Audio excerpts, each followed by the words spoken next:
Hey guys, subscribe कीजिए और bell icon को दबाइए। उत्तर आ रहा है व्हाट का रिप्लाई, तो पैसिव वॉइस। तो paper is made from would. Person होता है जनरली अपने बाय लगाते हैं, और मेड के बाद फ्रॉम और ऑफ दो शब्द बनते हैं, दो यूजेस हैं, मेड ऑफ और मेड फ्रॉम।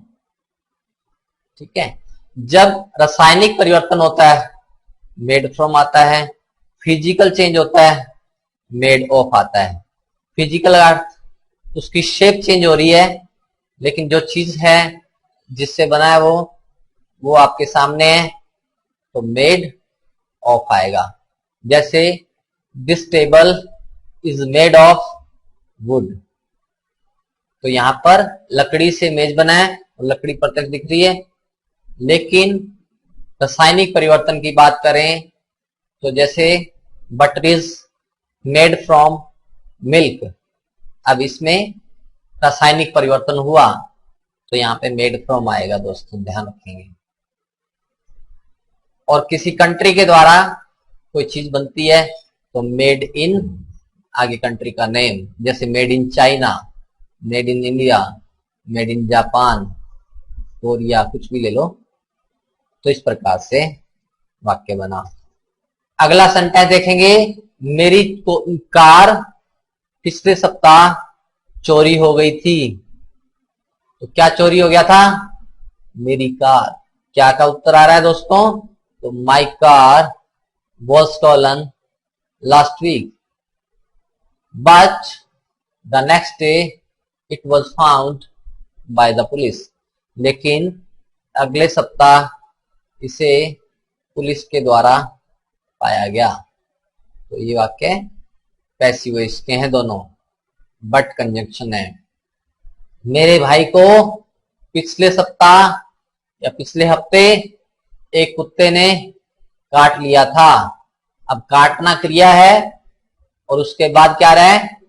लिया था, पैसिव वॉइस हो गया। तो my brother was beaten by a dog last week। ध्यान रखना, काटने के लिए बिट वर्ब है, BIT, इसकी थर्ड फॉर्म बीटन होगी। एक BEAT होता है, वो बीट का पीटना होता है, किसी टीचर के द्वारा, स्टूडेंट के द्वारा, फ्रेंड के द्वारा, उसके लिए बीट वर्ड आता है, BEAT। ये बिट है, बिट मीन्स काटना और बीट मीन्स पीटना। बिट शॉर्ट वॉवल वाला शब्द है, बीट लॉन्ग वॉवल वाला शब्द है। मेरी कार गैरेज में है, my car is in garage या एट द गैरेज। इसकी मरम्मत की जा रही है, क्या किया जा रहा है? मरम्मत। तो करना जो है वो आपके वर्ब है, आगे जा रही है आ रहा है, पैसिव वॉइस।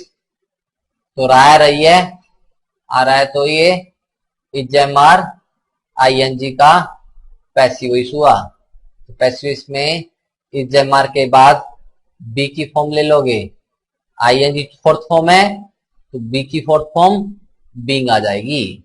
तो इट इज बीइंग रिपेयर्ड बन जाएगा। पार्क के सामने कुछ नए घरों का निर्माण किया जा रहा है, ठीक है, या नए घर बनाए जा रहे हैं। Some new houses are being built opposite the park. Park के सामने, सामने लिखा है, सामने के लिए अपोजिट वर्ड आएगा। कोई चीज किसी के सामने बन रही है, निर्माण हो रहा है, अपोजिट यूज करोगे। कोई व्यक्ति आपके सामने खड़ा है या शीशे के सामने आप खड़े हो तो इन फ्रंट ऑफ यूज करोगे, ठीक है, ध्यान रखेंगे। दरवाजा रंग किया जा रहा है, तो किया जा रहा आ गया, is am are being plus third form use होगी। तो the door is being painted, गाना गाया जा रहा है। The song is being sung, पत्र लिखा जा रहा है। The letter is being written, कहानी पढ़ाई जा रही है। The story is being taught, computer ठीक किया जा रहा है। Computer is being repaired. इस प्रकार से दोस्तों नए वाक्य आपको बनाने हैं। आगे वर्ब मिल जाएंगे आपको, वहां देख लेंगे आप प्रैक्टिस के लिए। उन्हें इसकी सूचना दी जा रही है, दी जा रही है, आ रहा है पैसिव वॉइस है। Is am are being third form. तो उन्हें एक से ज्यादा हुए, दे यूज करोगे तो they were being informed about it, रही थी लाया was were being third form. उन्हें इसकी सूचना दी जा रही है, they are being informed about it, उन्हें इस बारे में सूचित किया जा चुका है, या उन्हें इसकी सूचना दी जा चुकी है आ रहा है। They have been informed about it, उन्हें इसकी सूचना दी जा चुकी थी। इसकी हम बाद में बात करेंगे, वैसे मैंने बताया चुका था, चुकी थी, हैड बीन थर्ड फॉर्म। चलिए जी आगे बढ़ते हैं। उसे अस्पताल ले जाया गया था, तो she was taken to hospital, he was taken to hospital. Injured person was taken to hospital, patients were taken to hospital. इस प्रकार से वाक्य बना सकते हो दोस्तों आप। और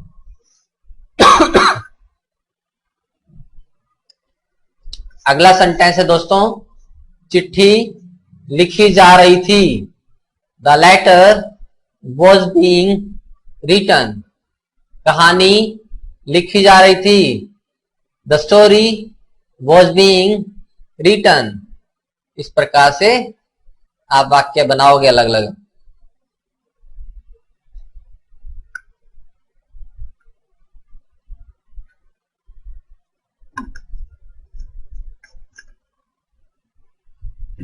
चलिए जी आगे बढ़ते हैं।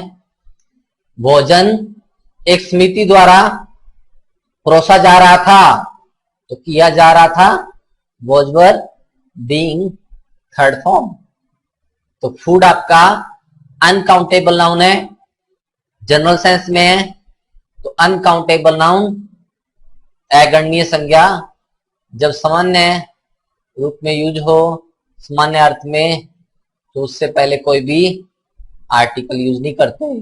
तो food was being served by a committee. तो इस प्रकार से ये वाक्य बन गया।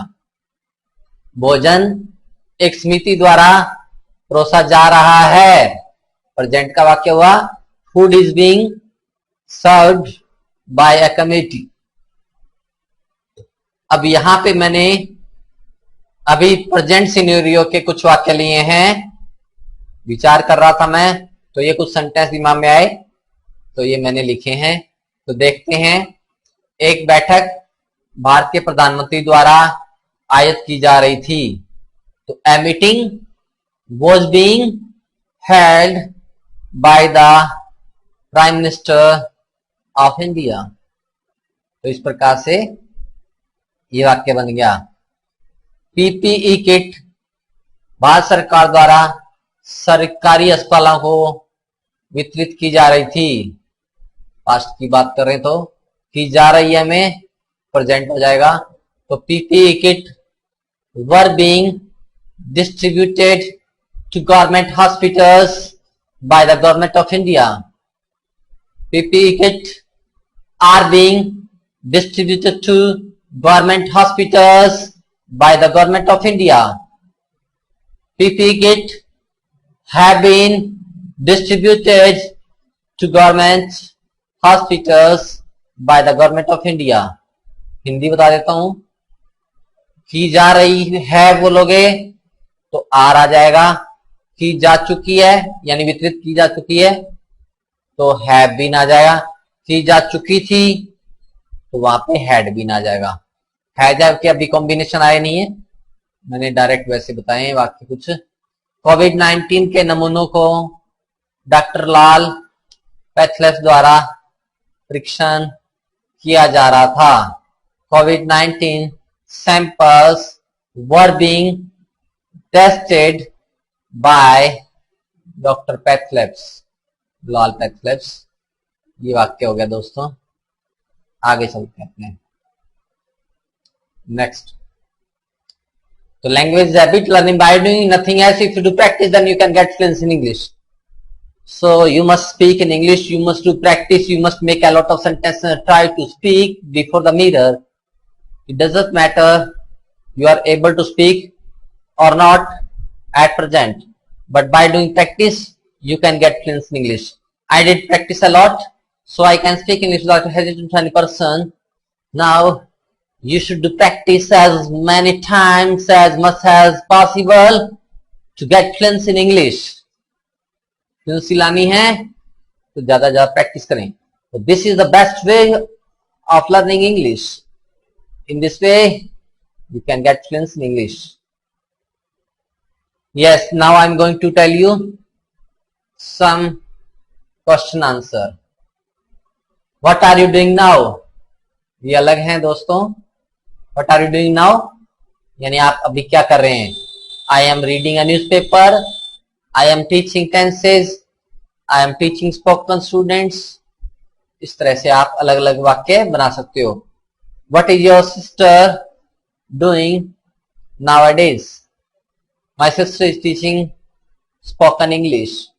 Why are you looking at me like this? What's the matter? Do you have a problem? Why are you looking at me like this? As we can say, you are going somewhere by train, by bus, and somebody is looking for you for a long time, then you can say, why are you looking at me like this? What's the matter? Do you have a problem? क्या कोई समस्या है क्या? आप मेरी ओर इस तरह क्यों देख रहे हो? तो इस प्रकार से दोस्तों आप प्रैक्टिस करनी है आपको ज्यादा से ज्यादा और सेंटेंसेस बोलने हैं। अभी ये बेसिक कंसेप्ट चल रहे हैं, एडवांस इसके बाद आएंगे दोस्तों। आई थिंक अब आगे से क्या आंसर आता है जब आपने एक क्वेश्चन किया, why are looking at me like this, what's the matter, तो उन्होंने कहा I think I have seen you before, मुझे लगता है मैंने आपको कहीं पहले देखा है। या फिर I am looking at your beautiful uniform, मैं आपके सुंदर यूनिफॉर्म को देख रहा हूं। तो इस प्रकार से आंसर दे सकते हैं दोस्तों। चलिए जी आगे बढ़ते हैं। ये कुछ आपके सामने वर्ब्स हैं, इसका स्क्रीनशॉट ले लीजिए, स्क्रीनशॉट लीजिए। ये प्रैक्टिस के लिए आपके सामने कुछ वर्ब्स हैं, इनका प्रयोग करते हुए नए वाक्य बनाने हैं जो आपके सामने अभी दिए थे, प्रैक्टिस करवाई थी। स्क्रीनशॉट ले लें जल्दी से, फिर अपने आगे बढ़ते हैं।